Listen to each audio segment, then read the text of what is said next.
Nagbibilang na lamang po kami ng ilang buwan. July, August, September, October, bye-bye. Matutuloy na rin po yung reshuffle namin. Depende po kay Bishop. Kaya ito pong mga natitirang buwan na ito, nagsa-self-assessment ako. At kayo po bilang mga mamamayang Kristiyano dito sa Bungabon, kayo naman po yung makapagbibigay sa amin ng assessment kung paano ba kami naging pari sa inyo. Kung paano ba kami naging pastol sa inyo. Ako, si Father Nicel bilang inyong parish priest, ako bilang isang associate pastor, paano ba kami naging pari sa inyo. Bagamat nung pagdating po namin dito, nung nalaman pa lamang namin ni Father Nicel yung aming appointment, almost 7 years ago, talagang medyo may agam-agam kami. Talagang kinakabahan kami. Sapagkat alam po namin yung Bungabon na meron kayong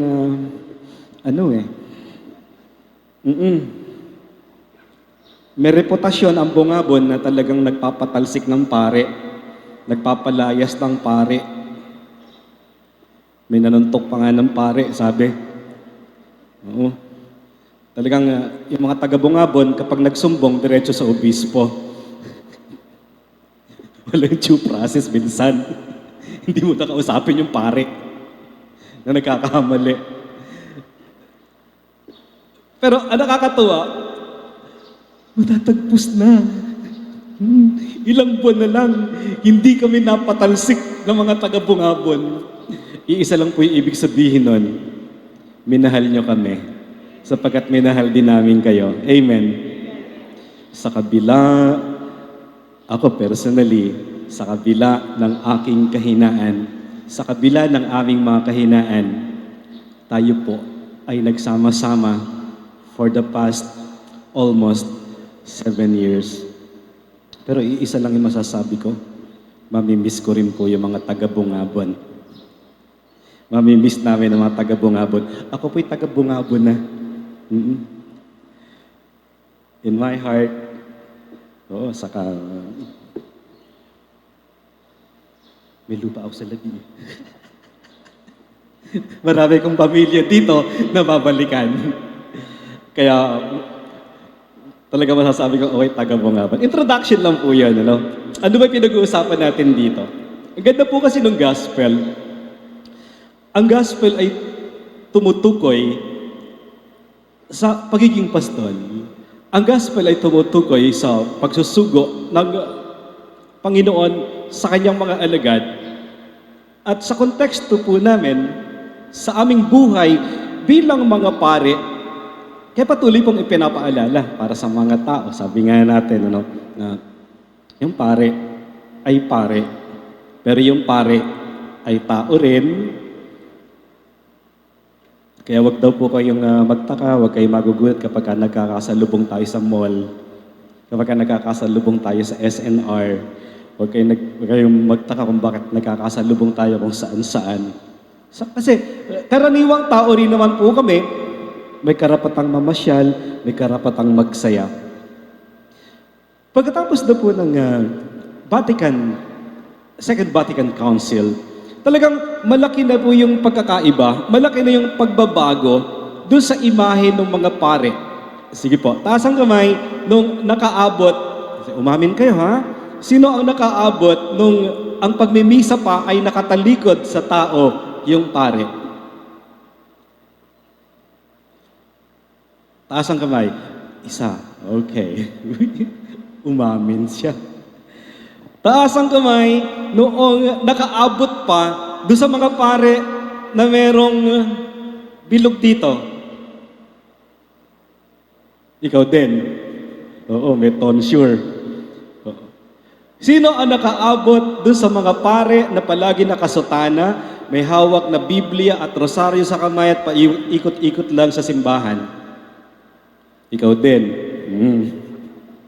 Mapalad ka sapagkat inabutan mo. So, ibig sabihin, lahat ng nandito, mga bata-bata pa. Ako rin, hindi ko na inabutan yan Napag-aralan lang sa libro, no? Kaya, balikan natin, ang sabi sa Vatican II, talagang malaki yung pinagbago ng image ng pare at mga religyoso. Ngunit, kung minsan, hindi palagi, tulad nga ng nasabi ni Father kanina, personally, napupulaan ang pare.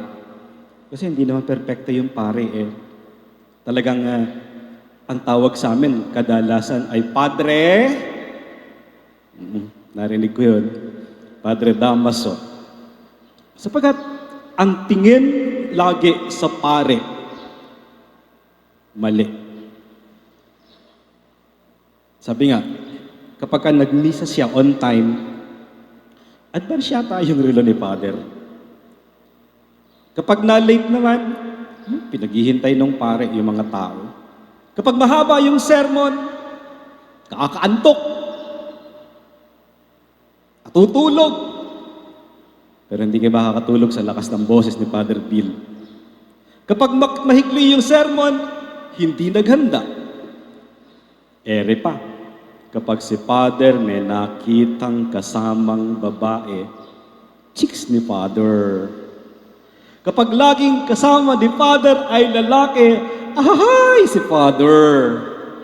Nangangamoy paminta si Father. Pag masyadong bata daw yung pare, sinasabi walang karanasan.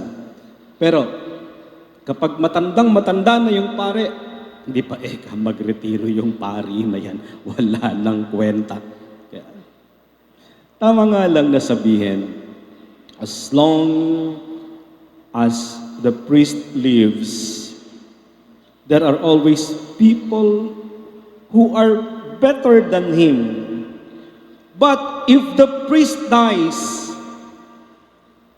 there is nobody to take his place. Tatanungin ko kayo, paano kayo magkakamisa kung walang pare? Wala kayong misa. No priest, no Eucharist. Kaya sino man ang ipadala sa inyo, pag nagtatanong talaga, Father, sino ba ma-assign sa amin?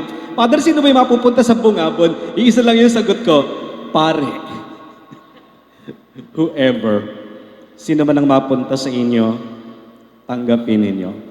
Sino man ang mapunta sa inyo, mahalin ninyo katulad ng pagmamahal ninyo kay Father Nesel at kay Father Bill. Amen. Na sana tumagal din ng 6 na taon. Okay, balik po tayo sa gospel natin. Ang ebanghelyo ngayon ay tungkol sa pagsusugo sa 12 alagad ng ating Panginoong Jesucristo. At binigyan niya sila ng kapangyarihan upang mangaral, kapangyarihan upang magpalayas ng mga demonyo sa inaalihan nito.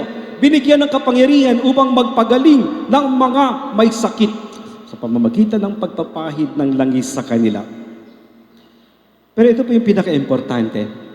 As priests, as disciples, as apostles, we are Jesus' witnesses. Tayo pong lahat ay saksi. Ano'y kahulugan ng saksi? Tagapagpatotoo. Ano'y kahulugan ng tagapagpatotoo? Tagapagsabuhay.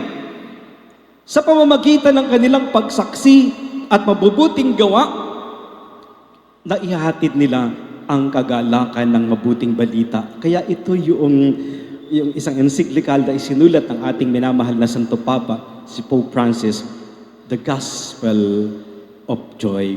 Kaya nga, ang tawag natin sa gospel ay mabuting balita. Sabihin nga po natin sabay-sabay, mabuting balita. At ito ang mabuting balita ng kaligtasan na pinagkakaloob ng ating Panginoong Jesucristo. Palakpakan ang Panginoon. At bilang mga alagad, kami po mga pari ay ipinapaalalahanan sapagkat kaming lahat ay itinalaga hindi upang paglingkuran, kundi upang maglingkod. Kaya kami po ay inyong ipagdasal sapagkat kami mga tao lamang na may angking kahinaan. upang magampanan po namin ng buong katapatan at pagpapakumbaba ang lahat ng iniatang ng Diyos sa aming mga balikat. Ang pagsusugo po, mga kapatid, ng 12 alagad ay nagpapaalala sa ating lahat na tayo po ay isinusugo bilang isang misyonerong simbahan. Sabihin nga po natin we are the missionary church. Sabay-sabay. So nangangahulugan, hindi lamang si Father, hindi lamang si Sister ang may dapat gampanan. Sabihin mo nga, ako rin. Sabay-sabay. Let us own the mission being given by God. Ibig sabihin, ang pagiging alagad ay hindi lamang maituturing sa mga pari, religyosa, ito ay para sa lahat ng Kristiyano. Malinaw. Meron pong dokumento ang simbahan na magpapatunay at magbibigay diin dito. Article 6 ng Documents of the Laity. Ano po yung nasa saad? Let me read it to you. There are innumerable opportunities open to the laity for the exercises of their apostolate of making the gospel known. The very testimony of their Christian life and good works done in supernatural spirit have the power to draw men to believe to God. Ibig sabihin, tayo pong lahat sa diwa ng ating pagiging Kristiyano, binyagan, ay mga misyonero, anuman ang ating katayuan, anuman ang ating kalagayan sa buhay. Ito ay ipinapahayag natin sa ating sariling pamamaraan. Kami po bilang mga pare, kayo bilang mga lectors, commentator, Eucharistic ministers, social media ministry, choir, organist, pangkaraniwang mamamayang Kristiyano ay may gampanin na dapat gampanan in the spirit of love. Lahat daw dapat ng ginagawa natin ay nakaugat sa pagmamahal natin sa Diyos. At ang reflection nito ay ang pagmamahal natin at paglilingkod sa bawat isa.